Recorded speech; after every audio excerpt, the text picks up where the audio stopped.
ভারত যদি নিষেধাজ্ঞা দেয় আমাদেরও এত ঠেকা পড়ে নাই যে ভারত গিয়ে পীড়িত করার কাজে পীড়িত করার বহুত রাষ্ট্র আছে। বাংলাদেশ যদিও পার্বত্য চট্টগ্রাম যদি অস্থিতিশীল হয়, সেভেন সিস্টার্স থেকে শুরু করে এদিকে মিয়ানমার কোনো অঞ্চল স্থিতিশীল থাকবে না। 57 জন বাংলাদেশি যারা গ্রেপ্তার হয়েছিলেন তারা মুক্ত হয়েছেন, তাদেরকে আমরা অভিনন্দন এবং শুভেচ্ছা জানাই। আমরা কৃতজ্ঞতা প্রকাশ করছি। ইউএইর শাসক যিনি আমাদের সরকারের অনুরোধ শুনে তিনি আমাদের বাংলাদেশিদেরকে ক্ষমা করে দিয়েছেন। আরব দেশগুলোতে বা মিডল ইস্টে কিন্তু স্বাভাবিকভাবেই যে কোনো গ্যাদারিং, সভা সমাবেশ, পলিটিক্যাল অ্যাক্টিভিটিস নিষিদ্ধ। বাংলাদেশের এই যে কেউ ডক্টর, ইঞ্জিনিয়ার, কেউ আপনার প্রতিষ্ঠিত ব্যবসায়ী ছিলেন না, এই যে 57 জন গ্রেপ্তার হয়েছে, দেখা যাবে যে ম্যাক্সিমামই সাধারণ প্রবাসী শ্রমজীবী মানুষ। তো এটাই আমরা বলেছিলাম, এই দেশকে নিয়ে চিন্তা করে সাধারণ মানুষ, শ্রমজীবী মানুষ, কোনো প্রতিষ্ঠিত এলিট তারা সেটেল হয় দেশের বাইরে, তারা এই দেশকে নিয়ে চিন্তা করে না। তারা টাকা পয়সা, ছেলে সন্তান সব বাইরে পাঠায়, বাইরে। কাজে এই যে সাধারণ মানুষের যে স্বপ্ন দেশকে ঘিরে, যখন এই ছাত্র জনতার উপরে নির্বিচারে গুলি চলেছিল, দেশের এই বিপর্যয়, তারা সাহস করে সেটা নিয়ে কথা বলেছে, প্রতিবাদ করেছে, তার ফলে তারা গ্রেপ্তার হয়েছিল। আমরা কিন্তু সরকার গঠনের পরের দিন থেকেই এই বিষয় নিয়ে কথা বলে যাচ্ছিলাম, সরকারের উপদেষ্টাদের সাথেও কথা বলে যাচ্ছিলাম যে তারা যেন প্রবাসীদের মুক্তির জন্য পদক্ষেপ নেয়, সেখানে যেন অনুরোধ জানায়। এবং এইটা সম্ভব হয়েছে আমি মনে করি আমাদের সরকার, এই প্রধান উপদেষ্টা ডক্টর মোহাম্মদ ইউনূসের কারণে। তার যে আন্তর্জাতিক গ্রহণযোগ্যতা, তার যে সম্মান, তার অনুরোধের ফলে তার সরকারের দিকে চেয়ে কিন্তু এটা করেছে। অন্য সাধারণ সরকার হলে এটা ডিফিকাল্ট হতো।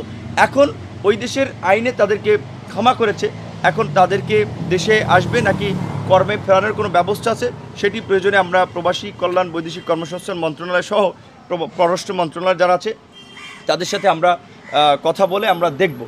দ্বিতীয়ত হচ্ছে যে ভিসা নিষেধাজ্ঞার কথা। 250-টিরও বেশি ডিজাইন অপশন নিয়ে ওয়ালটন স্মার্ট ফ্রিজ, বোঝে আপনার প্রয়োজন। যেটা আমরা বিশেষ করে ভারতপন্থী কিছু সাংবাদিক এবং দু একটি পত্রপত্রিকার মাধ্যমে জানতে পারলাম। আমরা জানি না যে এটা কতটুকু সত্য, তবে এটা ঠিক যে আমাদের প্রতি যে ভারতের একটা আপনার বলা চলে সুদৃষ্টি নাই, আমাদের প্রতি যে তাদের একটা রাগ ক্ষোভ আছে, হ্যাঁ, আমাদেরকে বিশেষ করে তারা যে ভালোভাবে নিচ্ছে না, সেটার অনেকগুলো দৃষ্টান্ত বা নজির আমরা কিন্তু ইতিমধ্যে দেখেছি। 2019 সালে ডাকসুতে আমরা তখন ভারতে যে এনআরসি সিএ নিয়ে যে আন্দোলন চলছিল, শাহিনবাগ সহ কলকাতায়, দিল্লিতে, বিভিন্ন জায়গায়, সেইটা নিয়ে আমরা একটা বিবৃতি দেওয়ায় তখন এইখানকার ভারতীয় এজেন্ট, সেই মুক্তিযুদ্ধ মঞ্চ নামে বৈপুর সংগঠন ছিল, তাদেরকে দিয়ে আমাদের উপরে হামলা করিয়েছিল। এবং সেই হামলা যখন বিভিন্ন আপনার বিশেষ করে ঢাকা বিশ্ববিদ্যালয় থেকে সন্ত্রাস বিরোধী ছাত্রৈক্য গঠিত হয়েছিল, আজকের এই উপদেষ্টা সহ ছাত্রনেতারা সেখানে ছিলেন, সেই সময় আমরা দেখেছি যে একজনকে ইন্ডিয়া পালিয়ে যেতে সহযোগিতা করেছিল। এবং এই মুক্তিযুদ্ধ মঞ্চের প্রোগ্রামে এসেছিলেন ভারতের বাংলাদেশস্থ তৎকালীন হাই কমিশনার আপনার বিক্রম দোরাই স্বামী। তো কাজে এর মধ্যে দিয়ে পরিষ্কার বোঝা গেছে যে যারা আমাদেরকে মামলা করেছিল তাদেরকে ভারত দূতাবাস সহযোগিতা করেছে, প্যাট্রোনাইজ করেছে।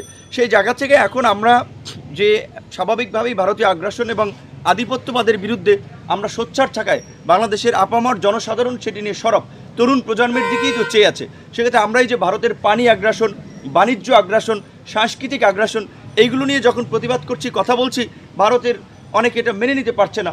কারণ গত 15 বছরে একটা পাপেট সরকারকে রেখেছে এবং যাদের সাথে ভারতের সম্পর্ক ছিল প্রভু এবং দাসের সম্পর্ক, যেই কারণে তারা কখনো স্বামী স্ত্রীর সম্পর্ক হিসেবে সেটাকে আখ্যায়িত করেছে, কখনো আবার ক্ষমতায় থাকার জন্য আপনার ভারতবর্ষের সরকারের সহযোগিতা চেয়েছে। তো আমরা তো এইভাবে নতজানু হয়ে, ব্যক্তিত্ব বিসর্জন দিয়ে, মেরুদণ্ড আপনার ভেঙে, আমরা একটা দেশের স্বাধীনতা সার্বভৌমত্ব বিকিয়ে দিয়ে আরেকটা দেশের কাছে নতজানু হয়ে সহযোগিতা চাইতে পারি না, কিংবা হাঁটু গেড়ে বসে থাকতে পারি না। আমাদের পরিষ্কার কথা, ভারত সহ পৃথিবীর যে কোনো রাষ্ট্রের সাথে বাংলাদেশের সম্পর্ক হবে মর্যাদার, বাংলাদেশের সম্পর্ক হবে ন্যায্যতার, বাংলাদেশের সম্পর্ক হবে বাইল্যাটারাল স্বার্থের ভিত্তিতে।